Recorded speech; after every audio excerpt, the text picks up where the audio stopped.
कैसा हो, चिन्मय भैया कैसा हो।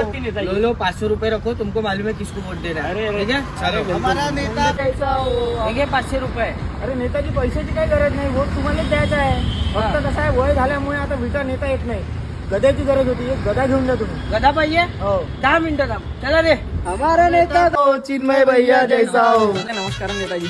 नमस्कार नमस्कार. एखादा गदा दाखवा चांगलावाला. गदा भेटून जाईल ना, 80,000 फक्त. 80,000? नाही नाही, एवढा माग नको. एक काम करा, लंगडा लुला असेल तरी बी चालत.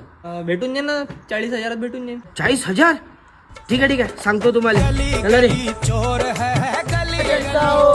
नमस्कार नेताजी. नमस्कार नमस्कार. हे 1000 रुपये घे आणि मलेच वोट दे. काहून गदा नाही भेटला का नेताजी? अरे 80,000 40,000 म्हणून राहिला. तू एक काम कर, 1000 रुपये घे आणि मलेच वोट दे.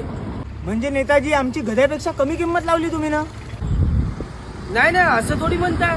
अरे तो गद्याची किंमत जास्त ना, आमची किंमत कमी. त्याच्यानंतर वस्तीत दिसले तर. नमस्कार मतदार बंधू आणि भगिनींनो, स्वतःची किंमत गद्यापेक्षा कमी समजू नका. थोड्याशा पैशासाठी आणि दारूसाठी आपलं मत व स्वाभिमान विकू नका आणि असाच उमेदवार निवडा जो तुमच्या लोकसभा क्षेत्राच्या समस्या लोकसभेत मांडू शकेल आणि सोडवू शकेल. आणि ही रील अशा लोकांना शेअर करा ज्यांची किंमत गद्यापेक्षा कमी आहे.